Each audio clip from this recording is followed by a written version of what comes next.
अब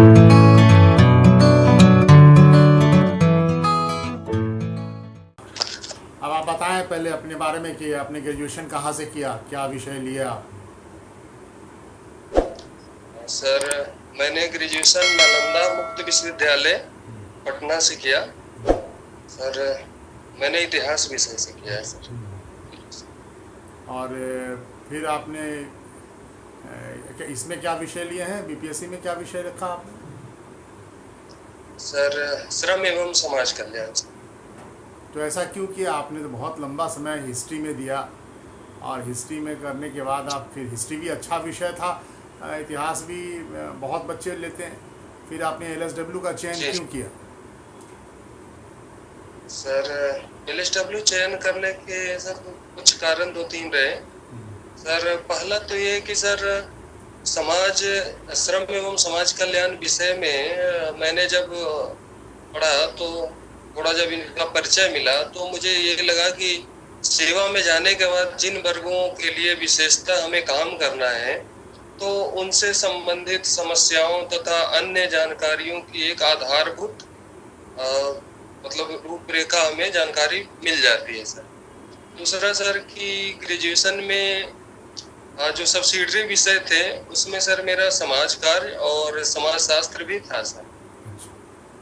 तो ये दोनों थे। अच्छा, ये बात है। अभी आप कहाँ पे कुछ कार्य कर रहे हैं? जी सर, वर्तमान में मैं सर केंद्रीय प्रदूषण नियंत्रण बोर्ड में कार्य कर रहा हूँ सर। कहाँ पदस्थापित हैं आप? जी सर। दिल्ली में हैं?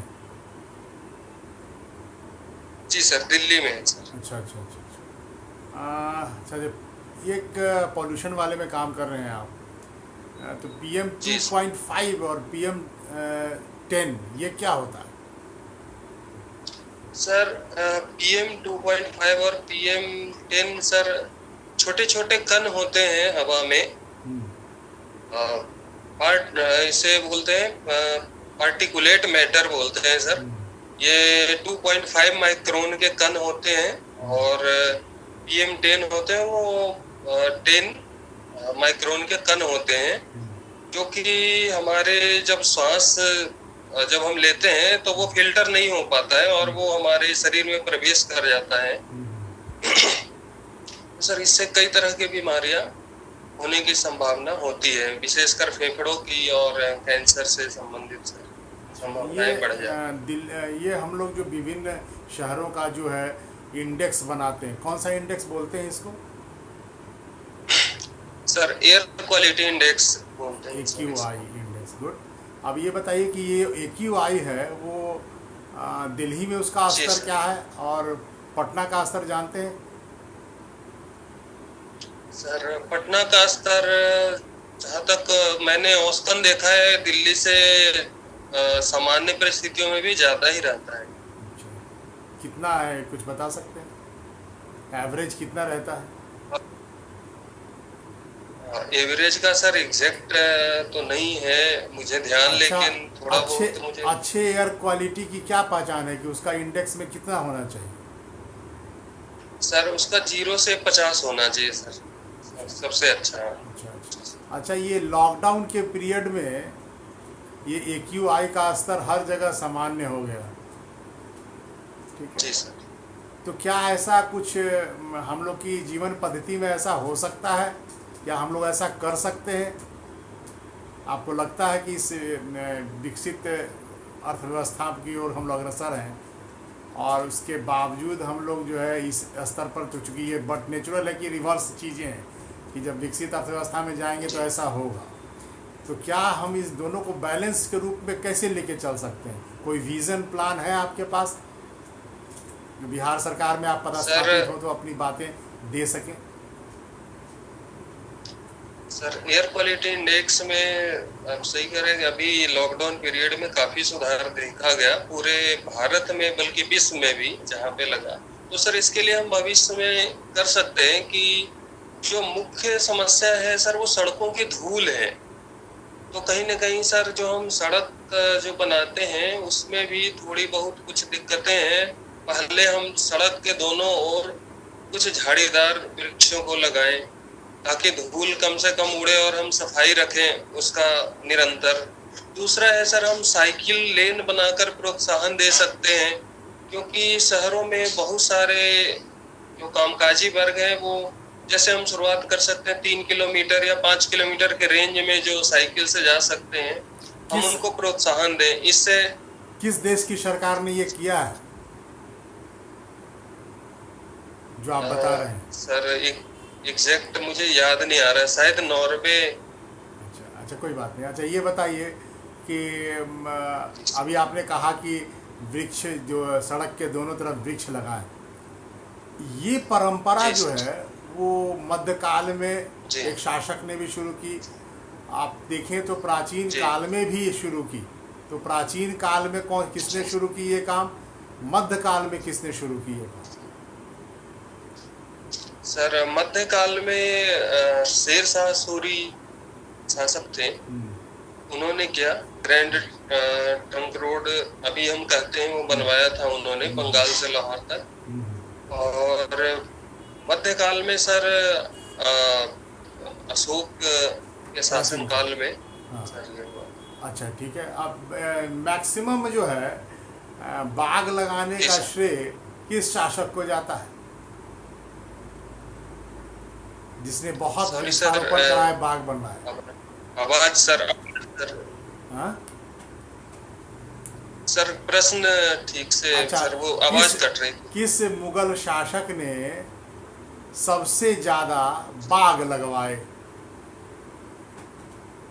बाग लगवाए, सॉरी सर एग्जैक्ट याद मुझे नहीं आ पा रहा है। अगर मैं सर मुझे अंदाजा लगाने का बताएं बताएं। अनुमति दे तो मैं सर शाहजहां। अच्छा अच्छा, एक मुझे बताइए, शायद हो सकता शाहजहां का आपने नाम लिया, एक प्रश्न मुझे शाहजहां से भी याद जी आया। शाहजहां और औरंगजेब, इन दोनों में आप जी बेहतर शासक किसको मानते हैं? सर बेहतर शासक अगर देखा जाए तो सर मैं शाहजहां को ज्यादा, इन दोनों में अगर देखा जाए तो मैं ज्यादा अच्छा मानूंगा। क्यों? क्योंकि सर एक शासक का जो कर्तव्य या धर्म कहें तो अपने देश में सामाजिक समन्वय बना के रखना कर्तव्य होता है प्रथम। उसी से हम समाज में शांति का निर्माण कर सकते हैं और फिर हम उससे आर्थिक प्रगति तथा अन्य प्रगति कर सकते हैं। तो इस मामले में सर उनका काफी अच्छा योगदान। कैसे आप कह सकते हैं? मैं आपको बताता हूँ। शाहजहां के पीरियड में सर्वाधिक हिंदुओं को प्रताड़ित किया गया, कई मंदिर भी तोड़े गए। अगर आप देखें हिंदू मनसबदारों की संख्या, तो सर्वाधिक हिंदू मनसबदारों की संख्या औरंगजेब के काल में थी। तो आप कैसे कह सकते हैं कि वो समन्वय पर, लॉ एंड ऑर्डर में काम नहीं किया? आप शाहजहां को बेहतर किस मामले में मानते हैं? सर अभी मैं तो कहूँ कि मुझे लगता है शाहजहां ने तमाम जितने भी राजकोष थे उन्होंने मॉन्यूमेंट्स बनाने में खाली कर दिए। तो क्या आपने राजकोष खाली कर देने से कोई बेहतर शासक कैसे हो सकता है? सर उस मामले में थोड़ा हम कह सकते हैं कि बेहतर शासक मतलब राजकोष को जो है मॉन्यूमेंट में उन्होंने कर दिया, लेकिन सर मॉन्यूमेंट बनाने में सिर्फ हम और भी दूसरे सर उसके पहलू हैं जिस पर हमें ध्यान देना चाहिए कि उससे सर रोजगार मिला लोगों को, शिल्पकारों को भी उससे रोजगार मिला और खदानों में भी रोजगार मिला। हमारे ये जो संस्कृति और कला में विकास हुआ, तो सर हम ये भी उसका पहलू हमें देखना चाहिए। अच्छा, आप शेरशाह की चर्चा आपने की थी ग्रैंड ट्रंक रोड के समय में, तो एक टोडरमल व्यवस्था थी। ये टोडरमल व्यवस्था क्या थी? जी, टोडरमल व्यवस्था सर, टोडरमल अकबर के दरबार में थे और उन्होंने भू राजस्व से संबंधित एक व्यवस्था बनाई थी। और लेकिन उस व्यवस्था में सर मुझे अभी सर पूरा याद नहीं कर पा रहा हूँ कि एग्जैक्ट क्या था। अच्छा, कोई बात नहीं। फ्रांसीसी क्रांति के बारे में कुछ बता सकते हैं? फ्रांसीसी क्रांति से सर। पूरे विश्व में 3 बातें बहुत जी स्थापित हुई, उनके मूल्य। वो 3 बातें, उसके जी मूल्य क्या थे? पहले कुछ क्रांति के बारे में प्रकाश डालें और इसके मूल्यों के बारे में प्रकाश डालें। सर, फ्रांसीसी क्रांति सर 1789 ईस्वी में हुआ था। वहाँ पे सर स्वतंत्रता, समानता और भाईचारे को लेकर जो ये नारा था, ये क्रांति जो है सर आरंभ हुई थी। और इसने एक पूरे विश्व इतिहास में एक तरीके से कहें तो सर विश्व इतिहास का एक बहुत बड़ा टर्निंग पॉइंट रहा सर। और कुछ फ्रांसीसी क्रांति के बारे में बताइए। सर सॉरी, मुझे और ज्यादा याद अच्छा, नहीं आ पा रहा है। ये मुस्तफ़ा कमाल पाशा का नाम जानते हैं? सर जी, ये बताइए इनका क्या योगदान है? सर टर्की को अपने विकसित तुर्की करने में क्या योगदान है? तुर्की सर को। तुर्की में जी सर। हाँ बताइए। सर मुस्तफा कमाल पाशा ने तुर्की को एक आधुनिक स्वरूप दिया। उन्होंने तुर्की को एक धार्मिक पंथ निरपेक्ष शासन की ओर बढ़ाया। आधुनिक शासन वहाँ पे उन्होंने लागू किया। सर मुझे अच्छा, आप इतिहास में अपने को कहाँ कंफर्टेबल महसूस करते हैं? किस कालखंड में? सर इतिहास, भारतीय इतिहास सर। भारतीय इतिहास में सर आधुनिक काल में सर। आधुनिक काल में। अच्छा अच्छा, ये सन्यासी विद्रोह के बारे में कुछ बता सकते हैं, ये क्या था? सर सन्यासी विद्रोह बंगाल में सर प्रारंभ हुआ था। सर एग्जैक्ट डेट सर मैं याद नहीं कर पा रहा। चंपारण सत्याग्रह बता सकते हैं? जी सर, बताइए। चंपारण सत्याग्रह सर 1917 में सर चंपारण में शुरू हुआ। और गांधी जी ने अपने सत्याग्रह का प्रथम सफल प्रयोग भारत में किया, जो कि तिनकठिया पद्धति के विरोध में ये हुआ था। और काफी सफल कह सकते हैं सर। और विस्तार से नहीं बताएंगे? आपने जी सर। बहुत संक्षिप्त उत्तर दिए, कुछ विस्तार से बताना चाहिए था। क्या कारण थे उसके? केवल तिनकठिया मूवमेंट? जी सर, जी सर, मुख्य कारण तिनकठिया जो सर कृषि व्यवस्था थी उसी का था। तिनकठिया व्यवस्था थी सर कि बिहार में 1 बीघा में सर जो 20 कट्ठा होते हैं, तो जो वहाँ पे अंग्रेज तो वो किसानों को जबरदस्ती फोर्स करते थे कि वो कम से कम 20 कट्ठे में 3 कट्ठे पे नील की खेती जरूर करें, और वो भी उपजाऊ खेती पे ही करने का दबाव डालते थे। और नील की खेती करने से ये देखा जाता था कि किसानों सॉरी सर जो खेत की उपजाऊ क्षमता में कमी आने लगती थी, और उनको उचित मूल्य भी नहीं मिल पाता था किसानों को, तो इससे किसान थोड़ा ज्यादा दुखी थे। अच्छा, ये मुझे ये बताइए, कारखाना और उद्योग में क्या अंतर है? सर कारखाना में सर एक दूसरे स्तर का सर जो हम बोल सकते हैं कि कोई वस्तुओं का निर्माण होता है, और कारखाना की परिभाषा में सर शक्ति के साथ जहाँ पे कम से कम 10 श्रमिक कार्यरत हों और बिना शक्ति के 20 श्रमिक कार्यरत हों। तो उद्योग में निर्माण ही होता, आपने बताया, और इसमें भी निर्माण ही बताया, तो इसमें अंतर कहाँ? जी सर, उद्योग में हम एक अंतर ये कह सकते हैं कि सर उसमें सर जो प्राथमिक वस्तुएं जो होती हैं, जिनमें थोड़ा सा नई प्रौद्योगिकी या फिर नई जो भारी मशीनों का या फिर नई मशीनों का थोड़ा कम इस्तेमाल होता है। अच्छा। कम इस्तेमाल होता है। तो तो अगर हम जी सर। बोलते हैं लौह एंड इस्पात उद्योग, तो इसमें क्या उद्योग का इस्तेमाल नहीं होता। आपकी परिभाषा जी में तो सर। लौह इस्पात उद्योग में मशीनें इस्तेमाल नहीं हुई। अच्छा, कोई बात नहीं सॉरी सर, है। थोड़ा संगठित उद्योग और असंगठित उद्योग में क्या अंतर है? असंगठित उद्योग और दूसरा सर, सॉरी आवाज रुक गया। संगठित और असंगठित, ऑर्गेनाइज सेक्टर और अनऑर्गेनाइज जी सेक्टर। सर। जी सर। संगठित उद्योग में सर एक हम जहाँ भी कार्य करते हैं मुख्यतः एक संगठन होता है वहाँ पे बना हुआ, और वहाँ पे श्रमिकों को वेतन भत्ते इत्यादि निर्धारित होते हैं ज्यादा, उनको ज्यादा सुरक्षा मिलता है और अन्य वेतन भत्ते भी उनको अच्छा अच्छा। थोड़ा बेहतर मिलता है। अच्छा, और ठीक है। असंगठित उद्योग में उनको सुरक्षा कम मिलती है। अच्छा, ये निर्माण और विनिर्माण में क्या अंतर है? और निर्माण में सॉरी सर याद नहीं कर पा अच्छा, रहा। कोई बात नहीं। गरीबी को मापने के लिए हमारे यहाँ दो तरीके अपनाए जाते हैं पूरे विश्व में, सापेक्ष गरीबी और जी निरपेक्ष गरीबी। हमारे भारत में कौन सी गरीबी मापने के तरीके हैं?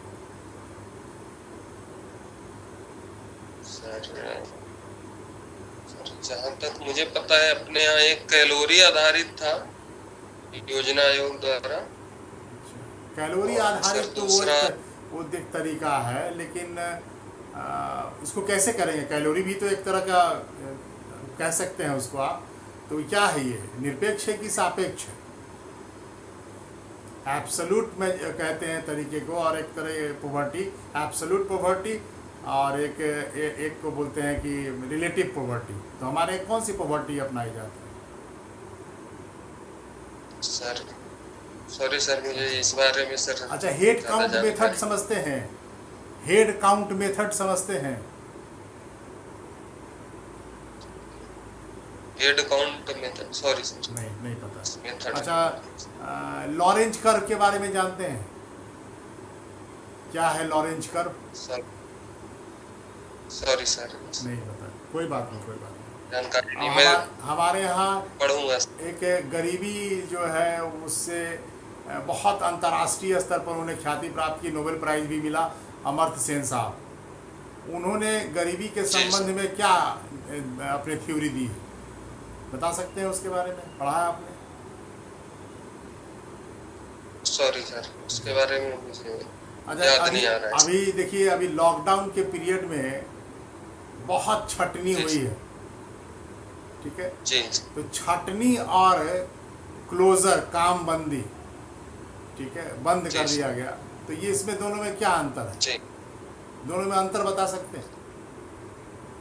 जी सर, छटनी में जहाँ नियोजक के पास जब काम की कमी हो जाती है या फिर उनको किसी और आर्थिक समस्या होती है तो वो कुछ श्रमिकों की छटनी करते हैं। और क्लोजर में जब ऐसी स्थिति हो जाती है किन्हीं कारणों से कि जब नियोजक अपने उद्योग नहीं चला पाते हैं या अपने व्यवसाय नहीं चला पाते हैं तो वो पूरा अपना उद्योग या प्रतिष्ठान ही वो बंद उनको करना पड़ता है। तो अभी ये दोनों अंतर है। अभी जो है वो एक कोड बिल जारी हुई है, लेबर कोड बिल, वो बना है, कानून बना है, कोड 2019 में ही बना। ये लेबर कोड क्या है, इसके संबंध में, छटनी के संबंध में भी उसने कुछ बातें की है, बता सकते हैं उसमें क्या उनमें बातें हैं? सर लेबर कोड में अभी कहा जा रहा है कि उसमें हायर एंड फायर की नीति पे थोड़ा सा जोर दिया गया है। अभी वर्तमान में अगर नियोजक को कुछ कामगारों की छटनी होती है या कम अवधि के लिए भर्ती करनी होती है तो उनको थोड़ी समस्या आती है, तो इस कारण से उसमें थोड़ा छूट दिया गया है। अच्छा, क्या उसमें से क्या छूट दिया गया, बता सकते हैं? सर अभी याद नहीं। अच्छा, कोई बात हड़ताल और तालाबंदी में क्या अंतर है? अ, जी सर, हड़ताल में सर श्रमिक वर्ग अपनी किसी मांग के लिए या अपने हित में जब उसका अन्य तरीकों से निपटारा नहीं हो पाता है तो वो अपनी मांगों के समर्थन में हड़ताल करते हैं, और तालाबंदी सर नियोजकों द्वारा किया जाता है। आपका हड़ताल श्रमिक वर्ग पर। आपका जो है पद के लिए कौन सा पद आपने प्रेफरेंस दिया? सर मेरे वरीयता क्रम में सर पहला है पुलिस उपाधीक्षक, अच्छा, दूसरा है जेल सुपरिटेंडेंट, और तीसरे नंबर पर सर बिहार प्रशासनिक सेवा। तो आपने जेल सुपरिटेंडेंट को बिहार प्रशासनिक सेवा पर वरीयता क्यों दी है? सर मेरी वरीयता में सर यूनिफॉर्म वाला जॉब है सर, इसलिए मैंने उसको वरीयता दी। आपने लगता है आप वर्दी के बहुत चाहत है, आपको वर्दी की, आप वर्दी पहनना चाहते हैं? आप वर्दी चाहत नहीं सर, सर मैं इसमें कहना चाहूँगा कि एक सर बचपन से ही उसके प्रति रुझान है सर मेरे मन में, वो कहीं ना कहीं ये आपके अंदर में है कि वर्दी पहन के आप रौब दिखाना चाहते हैं? सर रौब की बात तो नहीं है सर, ये इसलिए कि सर मेरे घर में जैसे मेरे पिताजी होमगार्ड में थे, मेरे चाचा जी भी होमगार्ड में थे, और मेरे एक और चाचा जी जो बिहार पुलिस में हैं, तो अच्छा अच्छा, इस वजह से, और सर मुझे लगता है कि मैं उस क्षेत्र उसके माध्यम से, पुलिस सेवा के माध्यम से अपना योगदान प्रशासन और समाज में बेहतर दे सकता हूँ। कैसे आप लॉ एंड ऑर्डर सिचुएशन अगर आप बन जाते हैं डीएसपी, तो लॉ एंड ऑर्डर सिचुएशन को संभालने के लिए आप क्या काम करेंगे? आपकी कार्य करने की क्या पद्धति होगी? सर मैं अपने सर कर्तव्यों का अच्छी तरीके से निर्वहन करने का सर पूरा प्रयास करूंगा, और अभी तो उसके नियमों के बारे में ज्यादा जानकारी नहीं है, लेकिन सर मैं आपके प्रयास में चूंकि आपकी चाहत है, तो आपके प्रयास में कोई विजन दिखाई पड़ना चाहिए। तो कोई विजन आपके पास है कि मैं इस प्रकार से कार्य करूंगा, अगर मैं जाऊंगा तो मैं इस प्रकार से कार्य करूंगा? जी सर, जब वो कोई भी मामले आते हैं तो उसको सर मैं उसको पूरा समझने का प्रयास करूंगा, और उसका जो है एक सही नियमानुसार और निष्पक्ष तरीके से ही सर उसको मैं एक अच्छे प्रशासक में क्या गुण होने चाहिए? सर एक अच्छे प्रशासक में सर गुण होना चाहिए उनमें कि सर सबसे पहले तो उनमें एक संवेदनशीलता होनी चाहिए। दूसरे है सर उनको निष्पक्ष रूप से और किसी भी मामले को देखना चाहिए, और उस पे उचित ये कहना चाहता कि उचित उस पे सर मुझे ध्यान नहीं आ रहा है अभी। अच्छा कोई बात नहीं। अच्छा ये बताइए कि आपके अंदर में वो कौन से गुण हैं जो मैं आपका चयन कर लूं? सर मैं भी किसी भी मुद्दे पे सर निष्पक्ष तरीके से सोचता हूं, और मुझ में सर पर्याप्त लगन है, और मैं विषम परिस्थितियों में भी पूरा प्रयास करता हूं कि शांत बने रहूं, और मुझ में टीम वर्क की भावना है सर। ये सब गुण है। बोर्ड को आप कैसे बताएंगे कि आपके अंदर में टीम वर्क की भावना है? कभी आपने ऐसा कोई काम किया है? सर ऐसा कार्य मैं सर पिछले लगभग 4-5 वर्षों से कर रहा हूँ अपने गांव में, और गांव के अन्य जो युवक हैं उनकी सहायता से सर एक प्रतियोगिता का आयोजन हम लोग करते हैं। उसमें खेल कूद प्रतियोगिता भी होता है और सामान्य ज्ञान प्रतियोगिता और गणित प्रतियोगिता भी होता है। तो उसके पूरे आयोजन में सर मैं सबको साथ लेके और एक टीम भावना से सर कार्य करता हूँ। आपकी हॉबी क्या है? सर मेरी अभिरुचि सर स्थानीय शाकाहारी व्यंजन बनाना है और स्थानीय खेल खेलना है। और इसके अलावा सर मैं अपने गांव के या फिर परिचित युवकों को प्रोत्साहित करना और अपने गांव के किसान को जैविक खेती हेतु भी प्रोत्साहित करने में मेरी रुचि है। अच्छा, आप बहुत विविध आयाम है आपके व्यक्तित्व के। आप कुकिंग भी करते हैं और खेल कूद दोनों का नाम लिया आपने। तो आप कुकिंग में और खेल कूद में एक कॉमन चीज होती है, एक कॉमन चीज है, वो कॉमन चीज क्या है? सर हमें दोनों में सावधानी बरतनी होती है, हर समय चौकन्ना रहना होता है थोड़ा सा, कि अगर हम खाना बना रहे हैं और असावधानी हो जाए थोड़ा सा तो फिर वो खाना पूरा खराब हो सकता है भोजन। और खेल में भी है कि अगर हम थोड़ी असावधानी हो तो हमें काफी नुकसान हो सकता है हमारी टीम को। आपके फेवरेट डिश कौन से, क्या बनाते हैं आप, पसंद क्या क्या? सर मुझे पसंद है सर, मैं 2-3 चीजों का अगर इजाजत हो तो मैं नाम लेना चाहता हूँ। सर एक दमकौरी होता है, स्थानीय व्यंजन है। दूसरा सर एक दाल पिट्ठी बोलते हैं और एक लिट्टी चोखा है। उसके अलावा सर हमारे यहाँ साग है, उसके विविध प्रकार के साग होते हैं और उसके विविध व्यंजन बनते हैं सर। इनमें मैं ज्यादा सर मुझे पसंद है और मैं बना। अच्छा, ये हमारे मुख्यमंत्री जी का भी यही अभियान है कि बिहार की जो व्यंजन हैं वो सभी देशों में, सभी देशवासियों को थाली में एक बिहारी व्यंजन हो। ठीक है, ये मुहिम है। इसका क्या मतलब निकलता है? सर इसका मतलब है कि हम अपने कृषि क्षेत्र को प्रोत्साहन दें तथा उनको उसके निर्यात की उचित व्यवस्था करें, तो इस ताकि हम हर थाली में बिहार का एक व्यंजन प्रस्तुत करें, जिससे हमारी सामाजिक और आर्थिक के साथ साथ सामाजिक स्थिति भी मजबूत होगी। और अभी एक जो साग सब्जी और हमारे जो भी हमारे यहाँ उपजाई जा रही है उसको महाराष्ट्र तक पहुँचाने के लिए एक रेल चलाई गई है। कहाँ से कहाँ तक चली है, पता है आपको?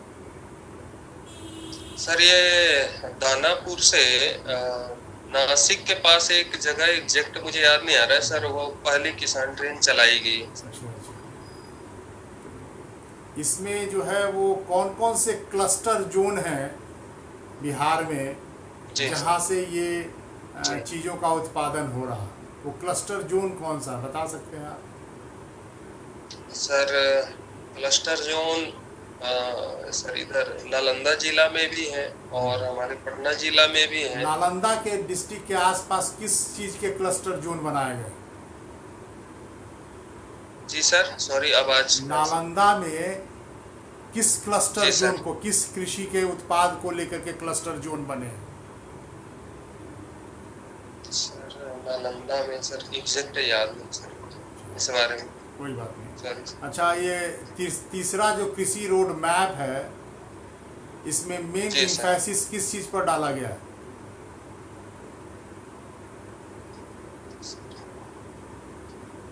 सर अभी याद नहीं कर पा। आप महोदय, आपने कहा कि मैं जैविक कृषि के लिए लोगों को उत्प्रेरित करता हूं और बिहार सरकार के द्वारा तीसरा कृषि रोड मैप जो है उस पर जैविक कृषि पर ही विशेष रूप से बल दिया गया, तो संबद्धता रखिए इससे, ठीक है।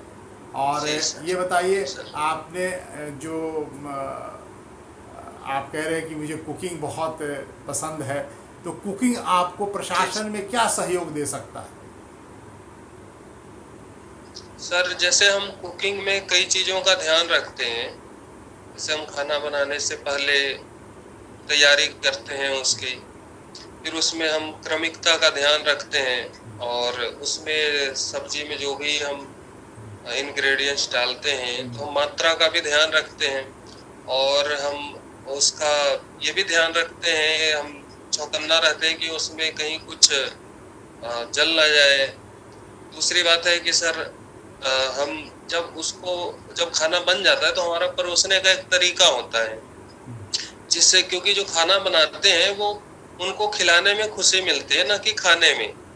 और जब परोसने का एक तरीका भी हमारा होता है कि हम किस तरीके से परोस रहे हैं। दूसरा, जब सामने वाले व्यक्ति जो भोजन करते हैं, जब वो भोजन करते हैं फिर जब वो खुश होते हैं तो जो खाना बनाते हैं उनको सबसे बड़ी खुशी मिलती है तब।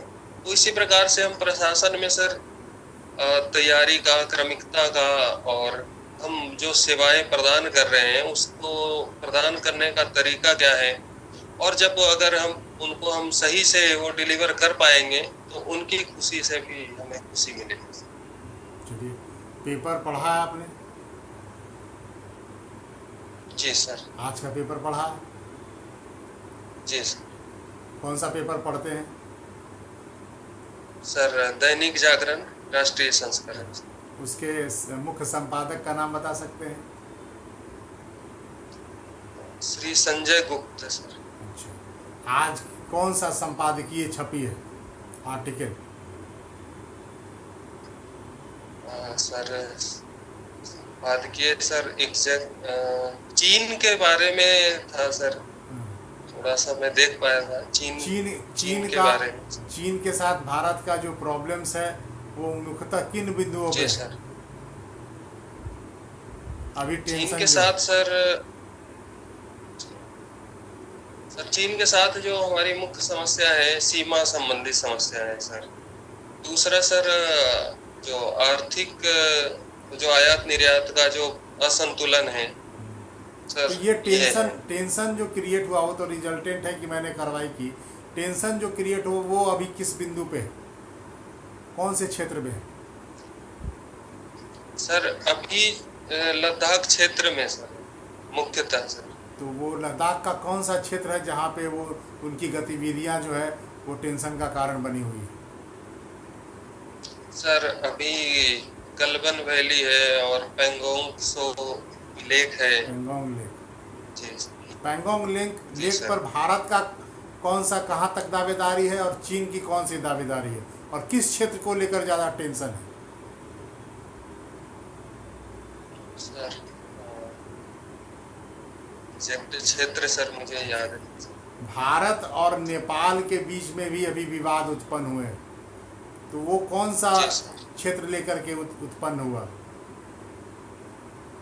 सर नाला पानी क्षेत्र, सॉरी सर, काला पानी सर, और लिम्पियाधुरा और लिपू लेक क्षेत्र में सर ये हुआ। तो इससे संबंधित है सर। इस पर नेपाल ने अपने नक्शे में शामिल कर लिया। पाकिस्तान ने भी ऐसा ही कुछ किया। पाकिस्तान ने कौन से क्षेत्र को किया शामिल? सर पाकिस्तान ने जूनागढ़ को सर अपने नक्शे में दिखाया है सर। और सर और दूसरा सर मुझे ध्यान नहीं आ रहा है। कश्मीर को नहीं दिखाया? जी सर, धन्यवाद जी। कश्मीर अच्छा ठीक है, तो ये मुझे बताइए कि इसको दिखाने से भारत की जो कूटनीतिक जो रणनीति है उस पर क्या प्रभाव पड़ रहा है? सर पहला शब्द सर क्या आने से आवाज सर? मैंने कहा कि इस पर भारत की जो रणनीति है उस पर कूटनीतिक प्रभाव क्या है, क्या प्रभाव पड़ रहे हैं? भारत ने किस तरह से कूटनीतिक अपनी रणनीति बनाई है पाकिस्तान के मामले में? ये दोनों, पाकिस्तान और नेपाल दोनों जो अपने नक्शे पेश किए, उन दोनों मामले में मैं पूछ रहा हूँ। जी सर, पाकिस्तान के मामले में सर भारत सरकार ने खंडन किया है उनके दावों को, और अभी पाकिस्तान के साथ सर बाकी कूटनीतिक गतिविधियां लगभग स्थगित हैं, तो उस पर कोई मेरी जानकारी में सर ज़्यादा बात तो नहीं आगे हुई हो पाई है कूटनीतिक बातें। और नेपाल के मामले में सर सरकार के स्तर पे प्रयास जारी है, नीतिक स्तरों पे। ये दक्षिण अभी चीन फिलहाल सागर कोई, विवाद क्या है? दक्षिण चीन सागर विवाद क्या है?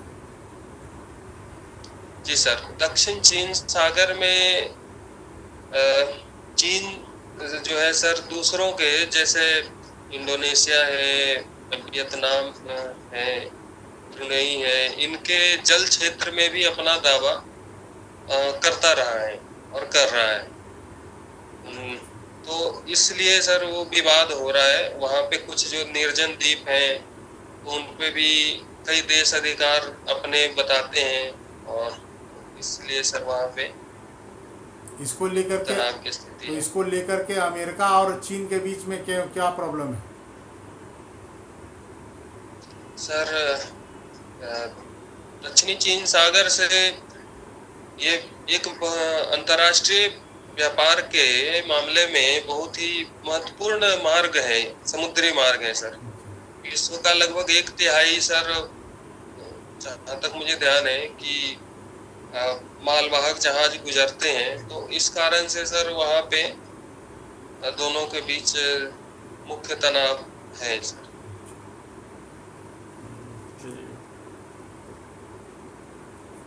ठीक है, आपका मैं साक्षात्कार यही समाप्त करता हूँ।